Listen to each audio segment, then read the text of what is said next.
In 2019 and 2020, when scale trains had their first release of the tunnel motor, at that time I was still building bench work for my layout, and this is my first layout.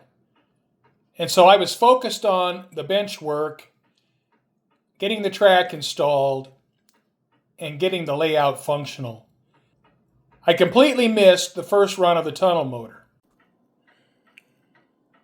Apparently, I'm trying to make up for missing out on the first run, since this is the fourth tunnel motor that I purchased from this run. And this is 8318, late 80s, early 90s. Now initially, once I settled on an era, I decided I was going to go with 1960 to 1980 for my locomotives and rolling stock. But I find that over the last couple years, my era has been sliding up. Normally, I would never buy a pre-faded, pre-weathered locomotive. I mean, that's just not something I'm interested in. But obviously, I bought this one because it's in my hand. But I felt a little bit cornered. I wanted a Snoot Nose, and really this one was the only option that would work for me. I'm 68 years old, and if scale trains takes 5 more years for another tunnel motor run, well, a lot can happen in 5 years. So I thought, if I wanted a Snoot Nose, I better just get this one. Putting my as-delivered 88-inch nose tunnel motor up against the pre-weathered 123-inch Snoot Nose, you can see the obvious difference in the low short hood length. And you can also see the obvious difference in the tone of the paint. Here are 3 photos from some of the Roseville 11 tunnel motors, and they're shown in different stages of paint fade. We have fresh paint, paint that's been out in the weather for a number of years. And in this image, the locomotive's probably been out in the weather for 25 years. It's now owned by Geneseo, Wyoming, and being operated by the Ohio Central Railroad. And I know Scale Trains tries hard to make their locomotives accurate. I feel like Scale Trains just kind of mailed it in on this one. But this paint's not even close. So the gray is much too pale. It's too gray and not blue enough. And for this level of fading, the red ought to just be pink. So hopefully I can apply a filter to this paint on 8318 and try to darken that paint up a little bit and make it a little more blue. When deciding to buy this model, I was thinking that maybe I could make a project model out of it, change it up a little bit. My immediate thought when looking at the model is I would want to re-letter it. When looking at the lettering up close, I think these are probably dry transfers.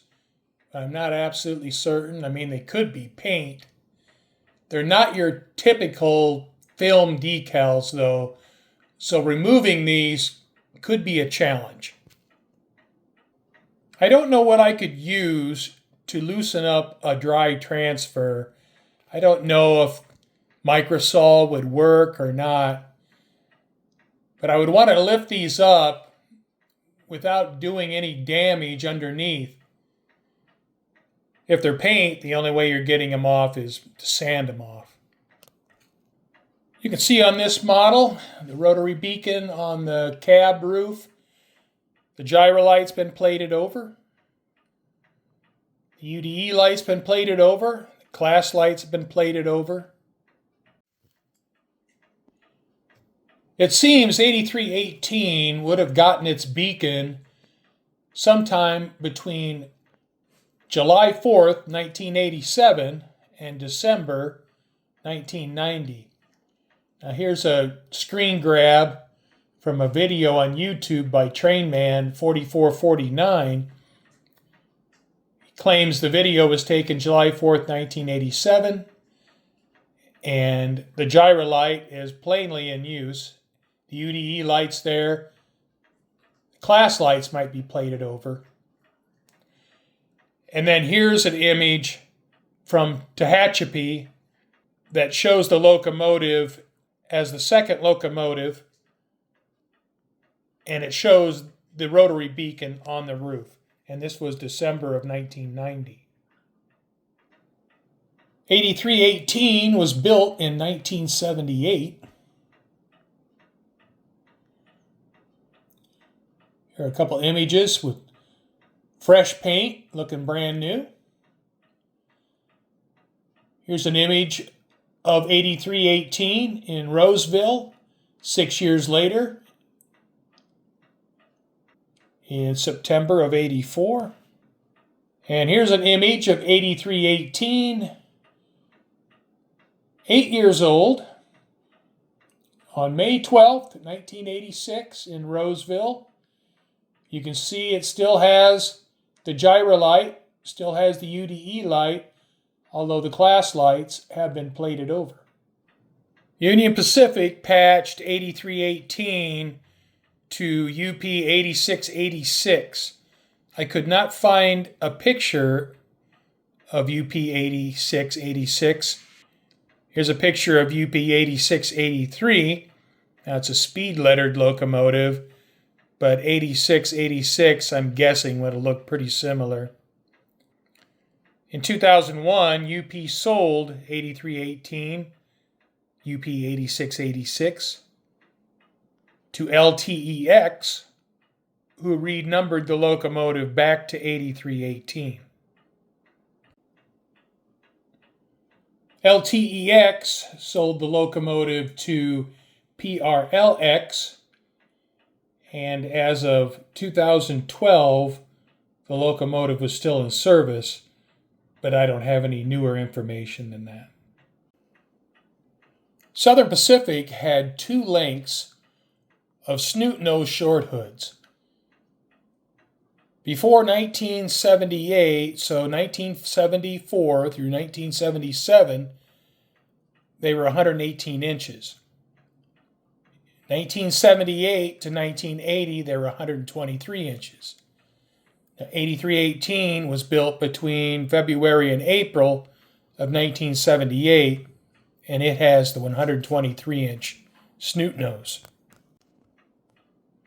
The door on the left side of the low short hood is the access door to the electronics compartment. The electronics in these locomotives would have been individual analog components on very large circuit cards. So there would have been racks of circuit cards located in the front of these locomotives, and they most likely would have generated a lot of heat. 8318 is a master. You can see the M with the lightning bolt through it below the windows on the cab. So it was a master, and it would have controlled mid-train slave locomotives. Now, if you look at the roof of 8318, you can see the multiple antenna arrays used to communicate with mid-train helpers. Cotton Belt had 10 SD40T-2 locomotives, and they were all Snoot Nose. Now, if you take a look at 8325 here, you'll notice that the UDE light's gone, class light's been plated over, gyro light's been plated over, and it has a beacon on the roof. If I could get the lettering off 8318, a locomotive I think would be interesting to model would be Cotton Belt 8376. Now, Cotton Belt 8376 is very unique because it has SP on the nose and cotton belt on the sides. Now, I don't think I've ever seen another cotton belt locomotive with SP on the nose. Some later images of cotton belt 8376 show it with the UDE light gone, glass lights plated over, gyro light gone, and a beacon on the roof. Now, these later photos show that the SP on the nose has been painted out, but you can still see it. And if I were to do this model, I would leave the SP in white. And the later version of cotton belt 8376 is configured just like the scale trains model 8318. So nothing would have to be changed except for the lettering on the long hood and the road numbers. You'd have to get underneath the number boards and change those numbers as well. I have the train room torn up right now. I'm installing some new benchwork shelving, and I'm going to be doing some painting. So I'm not going to test run the locomotive. So I think what I'm going to do now is just put the locomotive away, do a little bit of research, and then I'll make a decision later. So I want to thank you for watching, and I hope you come back and join me again.